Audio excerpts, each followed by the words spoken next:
So on Cork Stories today we have entrepreneur Pat Phelan. Thank you so much for coming into us. More than welcome. Good to see you. You too, in the flesh, because we talk a lot on social media, but I was just saying to you before we started this, I don't actually think we had met in person before. I think a wave somewhere in a room. Somewhere in a room with loads of people. Pat, if you thought maybe about 10 years ago that you would be sitting down with me doing a video podcast talking about the dark times after coming out of the other side, would you have believed that? No, I mean, for me, it's kind of totally bizarre, you know. I get into spats on social media quite often, and I'm always kind of thinking, Jesus, these people don't even know me. Imagine if they knew what I was really like. Yes. You know, I got sober before social media, which I'm very glad of. And, you know, I've kind of become a totally different person, which is, you know, I'm so far away, but I'm so close. Yes. And that's the kind of thing, you know. So someone used to always say to me, you know, you're only an arm away from it. Yes. And it's kind of true. And it's just like, it's a blessing to be here. It's a blessing to be anywhere, because I should be dead, you know. Yeah. And so obviously, those of you who don't know your backstory, you were an alcoholic for many years. Still am. Just don't drink. Just don't drink. And why do you think you started drinking so much? I had a very kind of, I wouldn't say a tough upbringing, because, you know, we'd perfect upbringing, but it was kind of difficult. My dad was a publican. So we had a pub over in Ballyfihan called the Harp. You know, and it was kind of a tough pub at the time, and I was going to school with guys my dad had barred. Yeah. So, you know what I mean? And it was a real tough parish at the time, so there was a good bit of bullying went on, and, you know, there was a kind of a lack of self-worth as well. Yes. And kind of, you know, you took this drink and it made you fly. Yes. And after a couple of years, someone took away the sky, you know? Yeah. And did you drink to escape reality, or do you think it just made you come out of your shell a little bit more? I think it made me come out of my shell a little more. I was laughing with someone last night, I'm friends with, you know, and they sent me this thing about being an introverted extrovert. Yes. Yeah. You know, and that's the kind of thing I am. I'm just after a family wedding in 4 days, and I'm exhausted. And it's not from not wanting to be there, and it's not from being there. It's just that it takes a lot of work. Yeah, it does. When you're quiet, to pretend not to be quiet, you know? And it takes the same thing on social, you know? It takes a lot of work to pretend to be, you know, I don't like talking on social. I don't like camera on social. I like kind of writing. But I don't like the social side of social, if that sounds bizarre, you know? Yeah, no, I understand that. And like, when did you realise that you had a problem and that you mightn't be able to stop drinking and come out of this okay? Around 93, 94, I kind of started making, you know, I kind of felt unwell in myself, kind of dark, you know, and I'd have days and days of darkness and kind of not wanting to talk to people. And, you know, I had 2 kids at this stage, so it's, you know. And I was just about to say though, but like for you, was it like you'd wake up in the morning and you'd start drinking, or at this stage did it just register with you that you were drinking more than you should be? I was drinking more than I should be around then. Okay. And then I started going to AA, and that's where it really kind of accelerated. Okay. Started going to AA. I could be sober a day, a week, a month, 2 months, but it was never long term. And I was never kind of giving up. And, you know, then what happens is, you know, you're an alcoholic, but then you're drinking against your will. And then you're meeting people that you're in AA with. And then there's loads of lies around that, and you're going home and telling your missus, hey, I haven't had a drink at all, you know, and I was working as a chef and drink was everywhere, and you're kind of this doing things that you know are no good for you. It kind of eats you away. And it took a long time, you know. It was 6 years later before I got sober. And I was just about to say, what was that, you know, moment where you went, okay, I really am going to have to get my life together here? I had a breakdown on New Year's Day in 2000. I don't think I've spoken about it before publicly, so no. New Year's Eve, I went drinking the famous Big Bang. Of course. And Christmas is such a tough time for terrible, that. Like, very hard. You're on your own. People are out and you don't want to go out and you don't want to stay in. Yeah. You know, that's the hard part. That balance. Finding the balance, totally. Yeah. And I woke up on the sofa at home, as usual. And it was, it said 4, but I didn't know whether it was day or night. And there was, I walked around the house and there was snow in the house. And there was static nights and static tights, and it looked like a scene from a movie, and I knew it wasn't there. My head told me it was. And I ran upstairs and got my wife, and they took me to the doctor, or the doctor arrived, and I got a big injection in the bum, and I was in bed for 17 days. Wow. And they had to wash me and feed me, and you know, soup with brown bread, or bovril with brown bread, and bring me around, and eventually I was good enough to go to AA 3 weeks after that. So I'm 20 years sober next January. So, but like, it's just today. Yeah. It's just today. I could be drinking tomorrow. Wow. That's an amazing story. Yeah. Yeah. It's very, you know, I always said to people, you know, it sounds amazing and it sounds heroic and all this bull, but it isn't. No. Because the people around me would tell you the real story. You know what I mean? It wasn't this big moment there. The people that were around you for that time, like people, you know, no one wanted me at this stage. Like, I just had a break, you know. And I suppose we're doing this video podcast in association with Pieta House for Mental Health Awareness Week. If you had known more about Pieta House at the time and what the services that they had offered, do you think you might have used them a little bit more? I would have done anything. I remember I used to go to a guy in St. Finbarr's Hospital for counselling, and he was a very nice guy, but he was just an alcoholic that got sober, you know what I mean? He wasn't professional, we had no money. So, you know, I'd love to, I remember I used to try, I knew I didn't want to drink. My head wanted me to drink, and I was trying everything not to drink. So I used to buy books, and, you know, The Power of Positive Thinking, and Eckhart Tolle and all these guys, and I'd buy hundreds and hundreds of books, read the first few pages and think, I'm cured. Yes. You know, I remember saying to this guy who's a great friend of mine, I've really found the answer, you know, it's the power of positive thinking. He said, that guy threw himself off a bridge. I found out years afterwards he didn't. Oh my God. But, you know, it was that wanting to do anything. Yes. And wanting to go for counselling. It wasn't years later to, like, you know, you're trying to fix everything else. Yeah. And 20 years later, till I could afford it, that I actually went and sorted myself out, you know, because alcoholism, addiction, whatever, it's only the tip of the iceberg. It's an inside job, you know. And I think, you know, and I've had family members who died from suicide, and I think it's all inside, you know. I think it all, you know.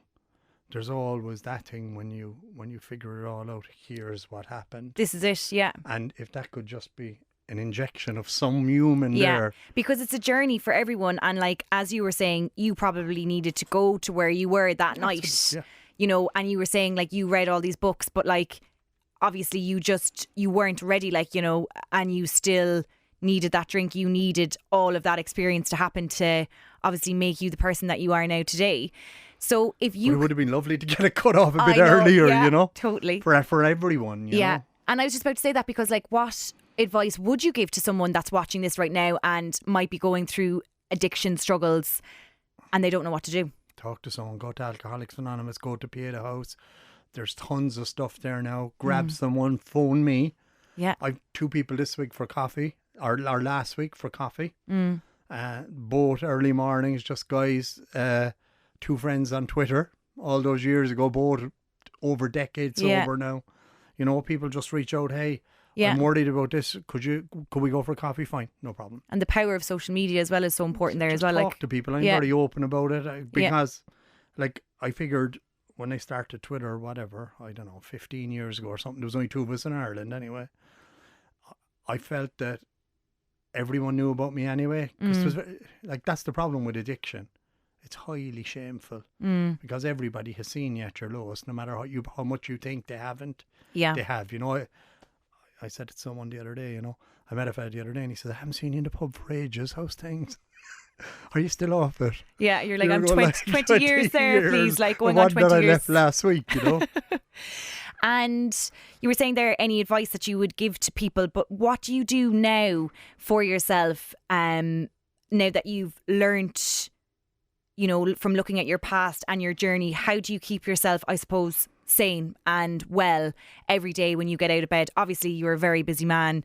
You've a lot going on with your businesses, but how do you keep up here in check so that you can go about your day? I try to do one thing at one time, because if I try to do multiple things at the same time, I always fail, and that drives me mad. And it makes you anxious. That's actually the definition of anxious. I think is it's trying to do too much at once. Yeah. You know, and like a big thing even for me, like, is writing stuff down and dealing with one thing at one time, so your mind isn't swamped. So as you said, you can focus on one thing. Like it's such a small trick that could help so many people. Like, and lists, always lists, always. Yeah. I always wake up and I kind of think about what I'm grateful for. Yes, I'm very careful on that, and it's kind of a trendy thing now, but I have an app that reminds me to breathe at 3 o'clock. Yeah. Take 3 deep breaths. It reminds me at 9 to reflect on my day. Yeah. And little stuff like that as well, like just being grateful. And kind of, I suppose as well, you know, be a bit grateful for what you have. Yeah. And then I've great friends. And what I also do, I think what I've discovered with this over the last, almost 20 years, and kind of especially the black dog kind of stuff, is that I now know it'll always go away. Yes, that's a big thing as well. I don't know how long it's going to take, but I'm positive that when I get down, the downness is eventually going to go. That's such an important message as well, because that's something a lot of people, when they're depressed or down, like, you genuinely don't think that your tomorrow is going to be better. And in some cases it mightn't, and that's when you need to reach out to Pieta House for help. Exactly. But I think for maybe someone that's just having an off day or a down week, and you know, you could wake up and you're not in great form, and then all of a sudden it's raining and the tire goes on your car, you know, and it's things like that that can just make you spiral, and you can think, why me? Why is this happening to me? And then that's where you have to like center yourself and go, this could happen to anyone. I'm so grateful that I have a roof over my head. And I know it sounds so cliche, and you know, it's something that like maybe your parents would have said to you when you're younger, but maybe it's something that you actually do appreciate more when you get older. Certainly I do now, that I have a roof over my head and I'm paying for that for myself, and that, you know, I have a good job. And once you kind of bring yourself back into the room, things that you were worried about 10 minutes ago mightn't seem as big then, you know. Exactly, and they're not. Yeah. They really aren't. You know, I was thrown out of home by the police. I had a black bag on my arm. You know what I mean? When you think of the things that I worry about today, it's mad. Actually immaterial. They mean nothing. And I think also talk to people. It's really important that your friends know what's going on, because your secrets will kill you. I'm like, I have a couple of really close friends, and those guys know everything. And I think people knowing everything, because, you know, my dad, you're sick as your secrets. And I think those things that really bother you, that you don't talk to people about. And, you know, we're all kind of talking about this high level stuff, which is immaterial. You know, you said someone, how are you? Oh, great. You know what happened? And it's all bull. You know, whereas you said, how are you really feeling? You know? And my sponsor used to say that to me, and it used to drive me insane. I'd go to meetings, he'd say, how are you feeling? I said, great. He said, how are you really feeling? Yeah. He said, shit. Yeah. You know, what's wrong? But it's lovely actually, isn't it? Because we do it every day. You know, you come into work, or you're out in the street and someone passes you and you go, how are you? Oh, I'm good, thanks. How are you? And then it's like, you know, you don't really want to tell people what is going on with you. And it was something that Sylvia said to me in Pieta House as well when we were speaking to her. And she said that sometimes people don't have, you know, the right friends to talk to you. And that can be quite sad as well, because sometimes people just don't know what to say to you, or they could give you the wrong advice. Or otherwise you have the wrong people who are kind of... Yeah.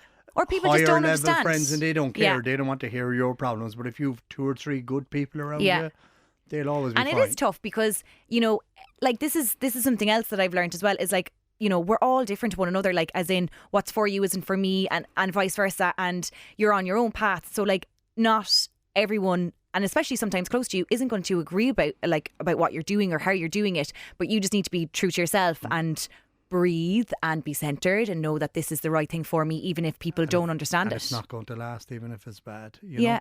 And I think, you know, what I also see is young people being very envious of this Insta world. Yeah. That's totally fake. You know, it really is totally fake. Yeah. You know, no matter, you're not popular based on how many followers you have, it means zero. Exactly. Your engagement, it means zero, and numbers and all this. And I'm delighted Insta have started to make a move away from that. Yeah. Because it's fake popularity, and, you know, X gets a new Y, and none of that is important. Yeah. Genuinely, in the long term, it's all about you. But that's the thing as well. And like, it's just, I suppose Instagram caused this kind of comparing one another. You know what I mean? So it's like you're looking at someone else and you're thinking like, oh, why don't I look like her? Why don't I look like him? And it's like, we're not supposed to look like each other. You know, just be happy in your own skin. That's it. You know, and that's the important thing really at the end of the day. I think, you know, the best thing you can do is don't be envious. Yeah. Everything else is grand, you know. Exactly. And get those one or two people, try get out, get some fresh air, go to the gym. Really important. Totally. The days I'm really pissed off, I train harder. Yeah. Or I'll train twice. Because I know if I can burn this energy out of me, that's it. I'll sleep, and when I sleep, I'm great. And that's something I was saying to Conor O'Keefe yesterday as well, is like, for me and the gym, because I am a buzzy, anxious person. So when I'm going to the gym, and some days I need it more than others, it's literally, I'm going and I'm like, I'm going here because it will just focus my mind on one thing, because I have this going on, I have this going on, I have this going on. But if I just go into a class, and that's why I love a class, is because someone's literally just telling me what to do for an hour. I don't have to think about anything else. I'm literally putting one step in front of another to do a gym movement, and I know that at the end of it I'll come out feeling so much better. And that changed my focus as well, because instead of living for a late Saturday night, I now live for what I can do in the gym that will make me feel good about myself in terms of improving on stuff like that. Now, I'm not saying I don't drink at all anymore, but I definitely drink less than I used to, because I just have different focuses, and I like being clear in my mind constantly all the time, instead of having a day to be hungover, you know? Yeah, I think fitness is, or even getting out for a walk, or, you know, fresh air, anything to do with external things that can just take your mind off yourself. Totally. Because that's what is all going on in here, you know. Exactly. And the important message is to keep the conversation going and chat to one another. Pat Phelan, thank you so much for sharing your story and for coming into us today. Cheers.